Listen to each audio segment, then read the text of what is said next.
ఈయనకైతే ఏమద్దు, ఒక పండుకుండు ఒక్కటి చాలు. బయట ఏం జరుగుతుంది, ఎవరేం చేస్తారు, ఏం అవసరం లేదు. ఓయ్ ఓయ్, నిన్నే లే ఒకసారి. కాదు, గింతలు జరుగుతుంది, నీకు నిద్ర ఎట్లా వస్తుంది చెప్పు ఒకసారి. ఏమవుడే ఉంది, మీ అమ్మ ఎట్లా పడితే అట్నే తిడుతుంది. మీ అమ్మ తిట్టిన కొద్దికి ఎదిరింటి వాళ్ళు అందరు చూసుకుంటూ ఉంటారు. నేను ఆడ దొంగతనం చేసినట్టు అయిపోతుంది. మా అమ్మనూరుకి అట్లనే ఉంటుంది, కొద్దిగా ఓపిక పట్టని చెప్పినా కదా. ఇంకెన్నిసార్లు పడాలి చెప్పు, ఓపిక అంతా నశించిపోతుంది నాకు. ఏదో నువ్వు అన్నవని సపరేట్ కూకున్నా కాదు, బర్రె మీద పెట్టి తిడుతుంది.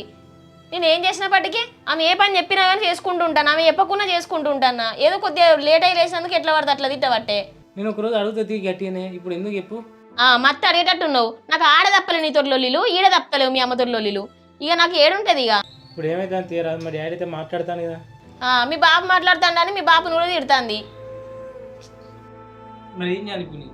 ఏం చేసినా ఏం లేదు, నేనైతే ఒక్కటే ముచ్చట చెప్తాను. ఇంకా 2 రోజుల దాకా చూస్తా. మీ అమ్మ గిట్టిన లొల్లి పెట్టింది అనుకో, సపరేట్గా పోదాం, అక్కడనే ఉందాం. సరే పోదాం. నీకేంది, నువ్వు గిట్టిన అంటావు, నేను గట్టిన పడుకుంటూ ఉంటా. ఇక నువ్వు అందుకే నన్ను తీసుకొచ్చింది.